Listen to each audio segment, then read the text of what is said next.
dan kasiran thayyiban mubarakan fih kama yuhibbu rabbuna wa yardah. Asyhadu an la ilaha illallah wahdahu la syarikalah wa asyhadu anna Muhammadan abduhu wa rasuluh alladzina la nabiyya ba'dah.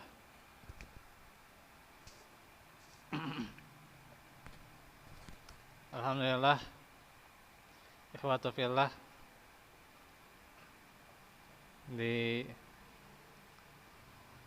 malam ini ya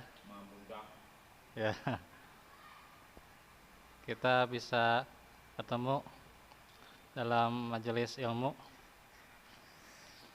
kala dalam musim-musim yang dingin ini ya.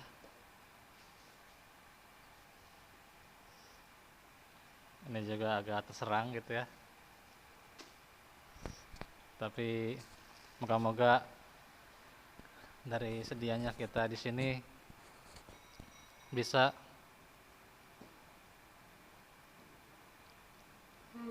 untuk menggantikan ya dari dosa-dosa kita ya. Karena itu Allah juga firman, innal hasanati yudhibnas sayyiat ya. Sesungguhnya kebaikan-kebaikan itu menghapus keburukan. Keburukan dari kejelekan kita, kesalahan kita, kekurangan kita, maka akan dihapus dengan kebaikan-kebaikan. Dan lebih besar, lebih lapang, yaitu diantaranya dengan majelis ilmu. Kita akan membahas tentang keadilan Nabi Sallallahu Alaihi Wasallam. Ini adalah akhlak yang sangat agung ya. Di bagian 35, keagungan akhlak Rasulullah.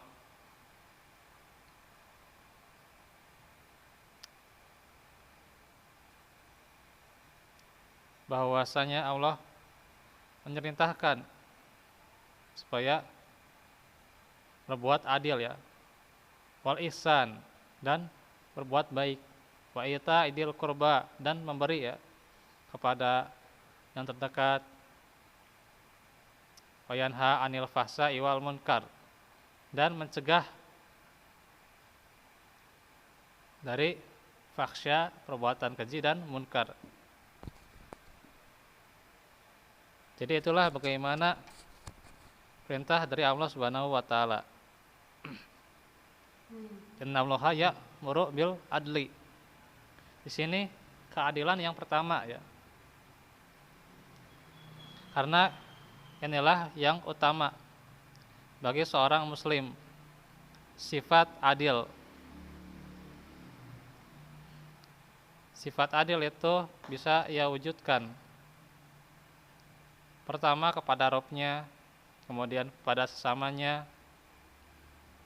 Itulah sifat adil. Kepada Rabb-nya dia beribadah, kepadanya tidak mempersekutukannya. Itu adalah keadilan. Dia mengikuti syariat yang dibawa oleh Nabi kita Sallallahu Alaihi Wasallam. Kepada sesamanya kita bisa mengamalkan, yaitu berbuat baik, berbuat ihsan, berbuat menghukumi yang selayaknya. Itu adalah keadilan. Apa itu makna adil? Keadilan ialah memenuhi hak seseorang sebagaimana mestinya, tanpa membeda-bedakan status dan jabatan seseorang. Jadi menempatkan sesuatu pada tempatnya. Itu adalah keadilan. Ya. Jadi keadilan itu tidak harus rata ya. Ini warisannya rata ya. Si fulan dan si fulanah gitu ya. Itu bukan seperti itu ya ajaran Islam. Tapi bagaimana keadilan itu adalah menempatkan sesuai tempatnya,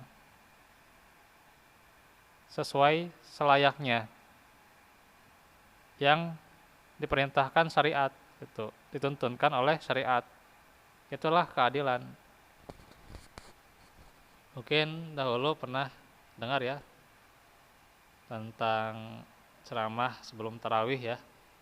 Yang pernah saya sampaikan adalah keadilan yang hilang gitu ya. Ya emang sekarang ini keadilan itu sudah hilang gitu ya.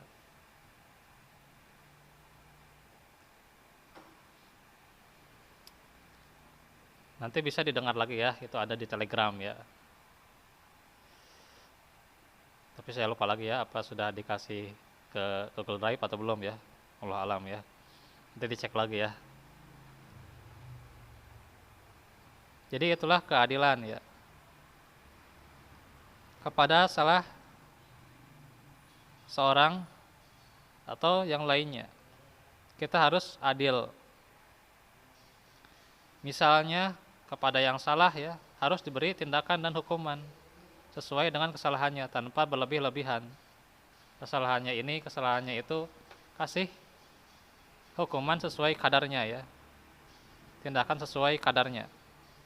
Jangan berlebih-lebihan.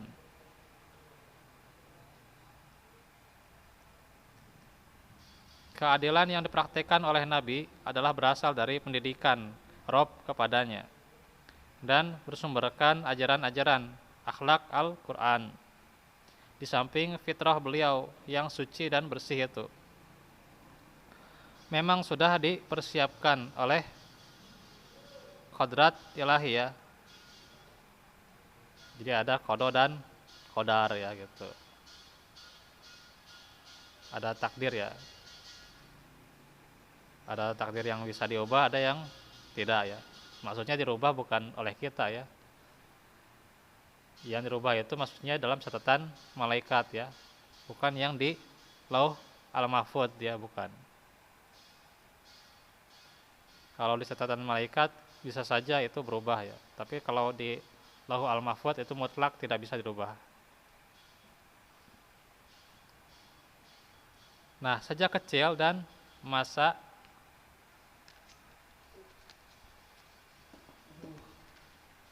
mudanya ya. Jadi masa muda nih. Untuk menegakkan keadilan itu sebaik-baiknya. Jadi keadilan itu bisa ditegakkan ya dengan sebaik-baiknya. Di waktu mudanya misalnya, Nabi ikut serta dalam persekutuan orang-orang Quraisy yang terkenal dalam sejarah dengan nama Haiful Fadul ya. Dan tujuannya ialah menentang segala macam bentuk kezaliman. Kezaliman itu lawan daripada adil ya, tidak pada tempatnya kalau kezaliman. Dan pembelaan terhadap mereka yang lemah dan teraniaya.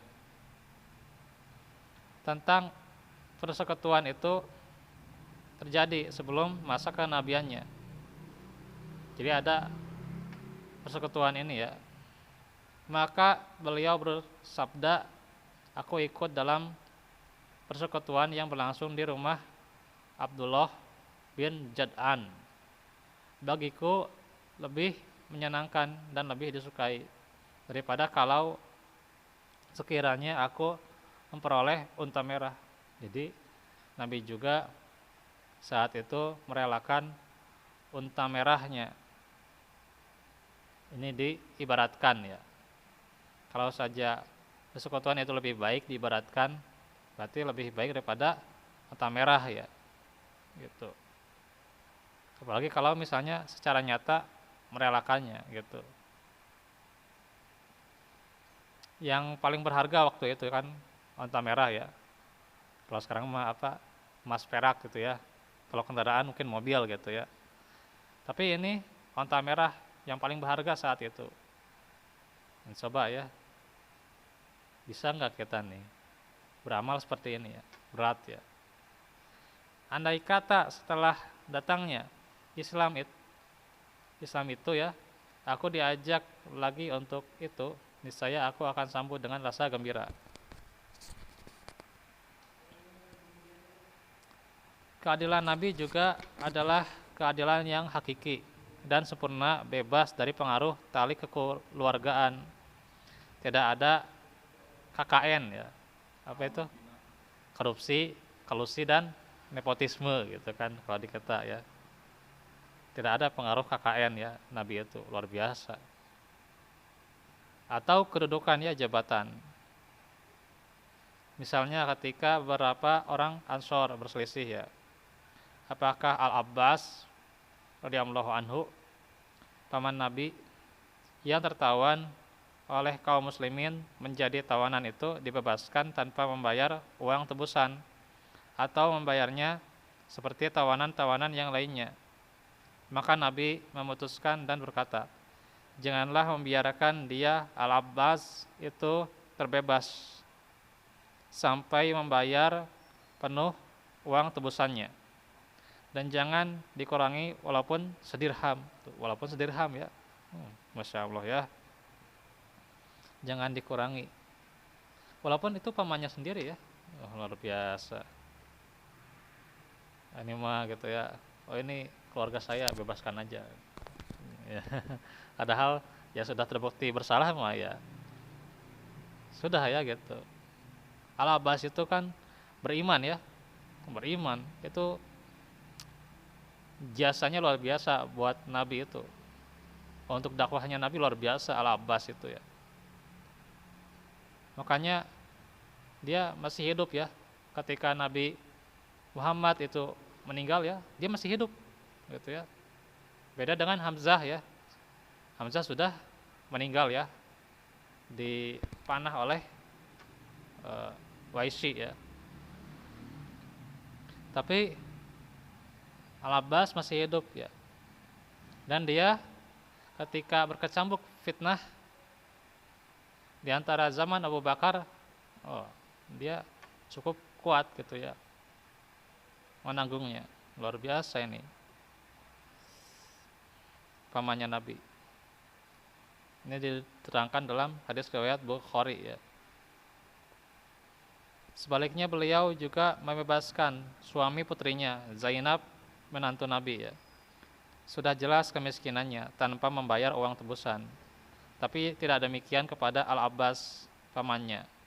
Ia seorang yang kaya raya, maka ia dimintai tebusan. Jadi yang kaya itu kan harus dibintai ya gitu ya.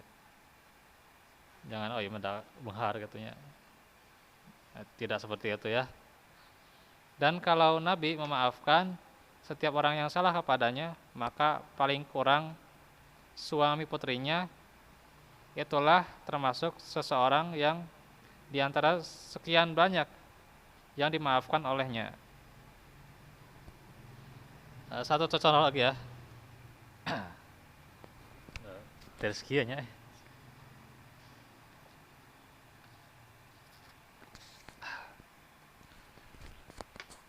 Contoh lagi tentang keadilan Nabi yang sempurna ialah beliau menegur kepada seorang Ansor dengan kata-kata yang pedas, lantaran ia memperlakukan dengan sewenang-wenang terhadap binatang ontanya. Ini boleh-boleh saja ya, melakukan sewenang-wenang pada binatang ternaknya atau peliharaannya, yaitu kita boleh-boleh saja dengan pedas kata-katanya ya. Itu agak-agak nyerempet ya, boleh-boleh saja ya. Itu agak-agak nyepet gitulah gitu bahasa sekarang itu ya. Itu boleh-boleh saja ya. Kata beliau kepada orang Ansor, takutlah kamu kepada Allah ya. Ittaqullah, dari perlakuan yang kurang baik kepada binatang itu. Jadi binatang juga harus dikasih perbuatan yang baik. Binatang itu telah mengadukan kepadaku bahwa engkau selalu membiarkannya dalam keadaan yang lapar dan memaksakannya terus dalam bekerja berat ya. Inilah bagaimana keadilan Nabi Shallallahu Alaihi Wasallam ya. Masih banyak poin-poin yang harus kita jelaskan. Masih mungkin beberapa pertemuan lagi ya kita beres bab dari 35 ya. Baik, insya Allah hari Selasa nanti kita lanjut lagi tentang fikih ya, dari syarat-syarat sholat ya. Moga-moga bisa selesai ya sebelum bulan saum ya, supaya lebih cepat kita membahas tentang saum juga ya. Baik, kita tutup saja dengan doa ya. walafu minkum barakallahu fikum. Rabbana atina fid dunya hasanah wa fil akhirati hasanah wa qina adzabannar. Aku lakum lihada wa astaghfirullah li wa lakum. Subhanakallahumma bihamdik asyhadu an la ilaha illa anta astaghfiruka wa atubu ilaik. Walhamdulillahirabbil alamin. Wassalamualaikum warahmatullahi wabarakatuh. Kopi itu kopinya